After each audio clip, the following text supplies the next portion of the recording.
Alright, we finally got working batteries for the show. Yay! This is After the Bell. A very special guest, Teresa. You saw her with JJ doing the songs. Okay, so now her and I are going to do our favorite Christmas or holiday movies. Holiday. Holiday, okay. Holiday, because, you know, yeah. Would you like to go first? Yeah, go ahead. Alright, mine are pretty traditional and corny and, you know, whatnot. When you think of holidays, you think of these.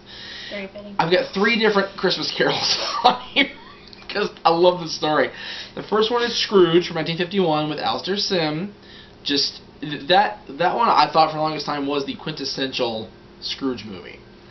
Until your fiance wisened me up to another version, which we'll get to a little bit later. But Alistair Sim's Scrooge was just such a evil bastard at first, and then just, you know, again, like the story goes, he gets redeemed, blah blah blah, but just he really just projected his meanness through the camera, and I just got totally taken in by it. It was amazing. Number 9, not the most traditional one, but it is on my list, Jingle All the Way. I don't know why I like this movie. I don't know why I like this movie. I think I just do, just because it's so stupid. Freaking Arnold Schwarzenegger as Turbo Man. And Sinbad as the bad guy, Phil Hartman as a creepy freaking adulterer. It was like, really? Phil Hartman's the creepy adulterer in the movie? That was crazy. And then, of course... Who has the love child now? Yeah, right? Seriously. The Governator. I want my toy for my son. That was horrible. Number 8. A Christmas Carol, 1938, Reginald Owen. The one that I talked about just a second ago. I'd never seen this movie before until I watched it here on the TV. I took my glasses off at here at the apartment. And I never knew that Reginald Owen, who later on went to play Admiral Boom in Mary Poppins, I never knew that he played Scrooge. And I was like, wow, it's amazing how a nice, cheerful-looking fellow in Mary Poppins can be such just an asshole. I was incredibly impressed. Number 7 is...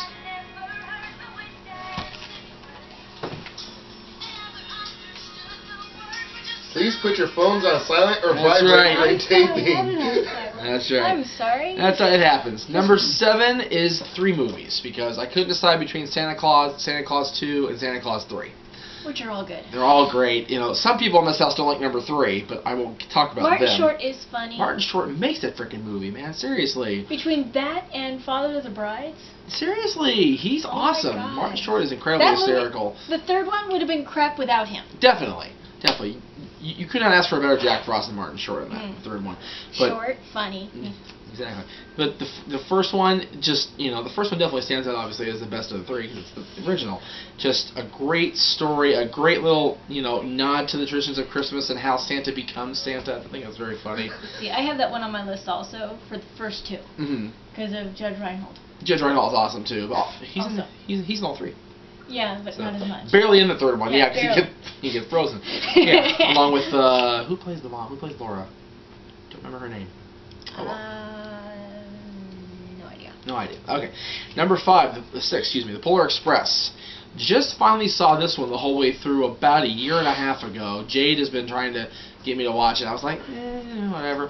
But I really enjoyed it. It was a very cute little holiday story. A cute little, another kid not believing in Santa Claus type thing, and he gets, you know, smartened up to the error of his ways. Another mention by Tom Hanks for you. Exactly, Tom Hanks. I was going to say, it's mentioned Tom Hanks on the other show. Ringside Insanity. Ringside Insanity, yes, thank you. I can't remember the name of my show. Number 5, I'm sure is on Jade's list. I didn't see Jade's list, but I'm sure Nightmare Before Christmas was on there. She almost forgot it. She almost forgot. That's awesome. It was for number 1. Of course. But she almost forgot to put it on the list at all. Well, because yeah, she had 7, I heard at one point, didn't she? No, that was songs. That was the animated. Oh, the animated. Oh, jeez. Which it wasn't on there, and it's animated. Well, to be fair, animated specials, we were going more toward like TV specials and things like that too. So I just heard specials. Okay, well, that's what we did. So yeah, Nightmare, you know, again, it's a great blending of 2 holidays. It makes for a great story, a great, you know, realization of Jack that Halloween is his best holiday. It's where he belongs. He is the Pumpkin King, and he shouldn't have tried to veer off into Santa Land. And it makes for a great version of the Haunted Mansion. So, yeah, there you go. Number 4, another combination, Home Alone and Home Alone 2, Lost in New York. Both of those, again, they're essentially the same story. He just gets lost in a different city this time. And in a city, not in his house. That's true, in a city. But, you know, some people will say, you know, that Home Alone 2 is better because of the storytelling, Home Alone 1 is better because of the original.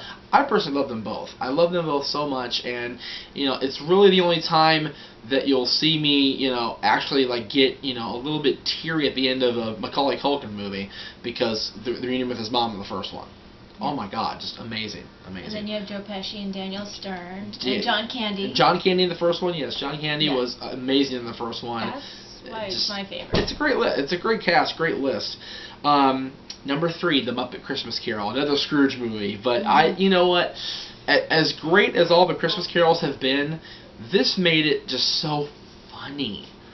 Because exactly, the Muppets make anything much more tolerable, except some people don't think the Muppets tolerable at all, but, you know, it is what it is around here.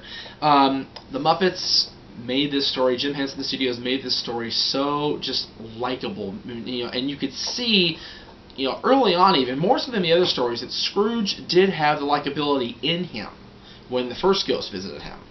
But, you know, it still made it for a great redemption at the end of the day. So I'm not going to see it the whole way through this year because I had to step out when it was playing. I haven't seen that one yet this year either. Number 2, you know, number 2, number 1 can really be interchanged for me, but I put number 1 above number 2 because I like it just a little bit more. But number 2 is the original Miracle on 34th Street, not the frickin' one with the guy from Jurassic Park and Mara Wilson, Richard Attenborough, I believe is his name. But the original one, the one with Natalie Wood and all those, and of course Bill Frawley from I Love Lucy's in that movie.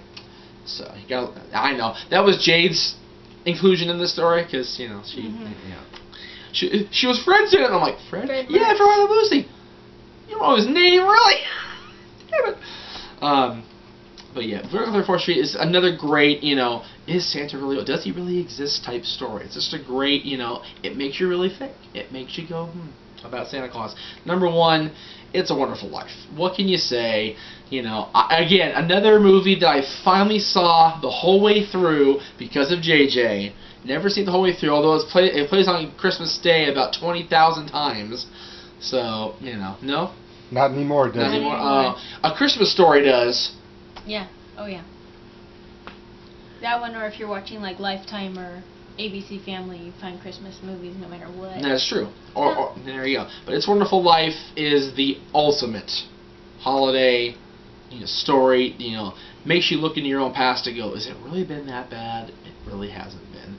It's just a matter of, you know, sucking it up and dealing with it on your own, and with a little help from a guardian angel. I love that movie. Okay. Now that we've rambled about 15 minutes worth of tape. Seeing how into Christmas I am. I can't talk. No particular order. Okay. I've got Home Alone, just like you do. But I have the first one because of the cast in it. Oh God, yeah. It's the original because they repeated it again in another city, like you said. But it's the original. It's what everything spawned off of. Yeah, I will give 2 credit for Tim Curry though. Because Tim Curry's awesome. Yeah. Good. Anyway. Okay. Then I have 2 made-for-TV movies. Okay.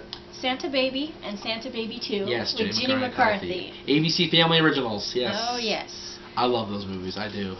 They make my list. If you do not know who's in it, the first one is George Wendt and Evan Siguri. Then we have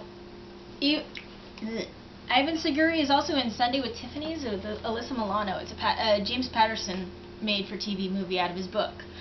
Santa Baby 2 has Dean McDermott, Tori Spelling's hubby, and Paul Sorvino, just to name a couple. So wait, Paul Sorvino plays Santa Claus in the second one? Oh, I thought George carried over. Oh, no, didn't know that. George did not carry over into the second one. Well, hell. The third one I have is Bad Santa. Billy Bob Thornton.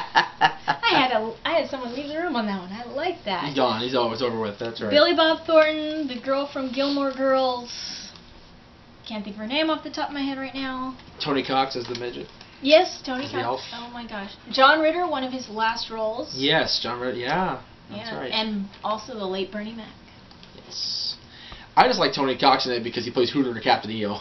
And I found that out watching the video, and it turned into a really bad joke later, and it was not good. Yeah. It was not good. Then I have also the Santa Claus, but I only have the first one. The first one, okay. Because like I said, it's the original. It's what everything spawned off of. Oh, definitely.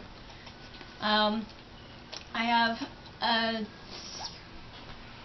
fourth one. Fifth one? Yeah. 1, 2. I can't count. 3, 4. Yeah, you're. She spawned off on me. Yeah. It's 4 Christmases. It's a movie I saw with my fiance JJ. It has Vince Vaughn, Reese Witherspoon. It's got an all-star cast. Oh, that one. Yeah. Okay. Tim McGraw, Robert Duvall, Sissy Spacek, John Voight, Dwight Yoakam, Mary Steenburgen, and Kristen Chenoweth. She's getting a new country career right now, but she's awesome. That movie is all-star hilarious. Yeah. I didn't think it would be because Vince Vaughn. I'm not a big fan of Vince Vaughn. I never really got to him either. Although I like him more than Will Ferrell. Will Ferrell and his Elf movie needs to be shot. It's been played 6 times in 1 month. Yes. Note to the USA Network.